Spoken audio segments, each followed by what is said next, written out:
এমন দারুণ স্বাদের রান্না করতে আপনাদের অপরিচিত আপুই বেস্ট। অ্যাকচুয়ালি সিক্রেটটা হলো, যদি থাকে রন্ধন রসদের খাঁটি গুঁড়া মশলা, রান্না তো মজা হবেই।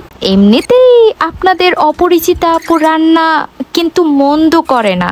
অনেক হয়েছে ভেজাল গুঁড়া মশলা দিয়ে খাবার রান্না করা। এবারে রন্ধন রসদ নিয়ে এসেছে খাঁটি গুঁড়া মশলা, যেটা আপনারা পেয়ে যাবেন রন্ধন রসদ এই পেজটিতে, এবং এটার লিংক আমি ডেসক্রিপশন বক্সে দিয়ে দিব। ওদের পেজটি আপনারা ভিজিট করলে দেখতে পাবেন ওরা কিভাবে এটা তৈরি করে।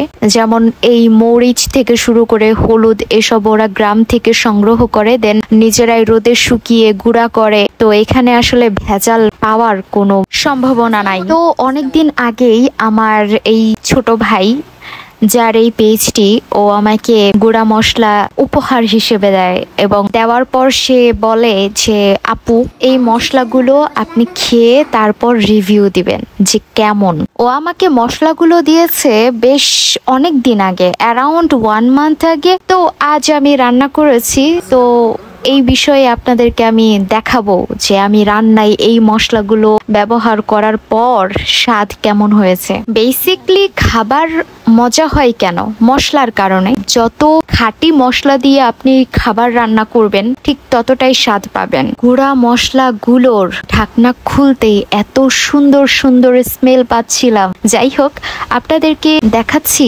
আমার মায়ের গাছের লেবু। এই লেবুটা দিয়েই আজকে আমি নুডলস খাবো।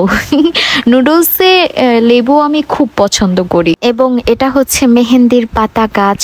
ও যাই হোক, চলেন রান্না করতে যাই। কম বেশি সবাই নুডলস রান্না করতে পারে, তাই আর রেসিপি দেখালাম না। আমি শুধু দেখাচ্ছি যে আমি এখানে কি কি গুঁড়া ব্যবহার করছি। রন্ধন রসদের খাঁটি মরিচের গুঁড়া ব্যবহার করছি খাবারে অনন্য স্বাদ ফিরিয়ে আনতে। এরই মাঝে আমার রান্না শেষ।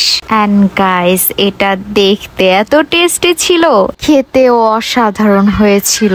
আমার বোন এবং ভাই দুইজনেই ভালো বলেছিল। ধন্যবাদ রন্ধন রসদ এবং খাবিরটোকে। যতটুকু আপনাদের দরকার, 50 গ্রাম, 100 গ্রাম, 200 গ্রাম এবং 500 গ্রাম আপনারা অর্ডার করতে পারবেন। তো সেদিন আমি এই কদবেলটা কিনেছিলাম, যেটার প্রাইস চেয়েছিল 30 টাকা, 25 টাকা দিয়ে কিনেছিলাম। এন্ড দেখো ভিতরে কি সুন্দর পেকে গিয়েছে। তো এটা আমি আজকে মাখাবো কাঁচা মরিচ দিয়ে, সাথে লেবু কুচিয়ে নিয়েছি, এবং এটার সাথেই দিব আমি রন্ধন রসদের ধনিয়া গুঁড়া।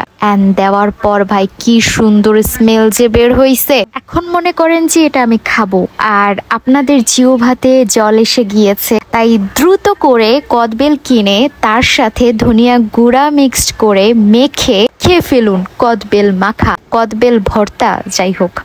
Okay bye.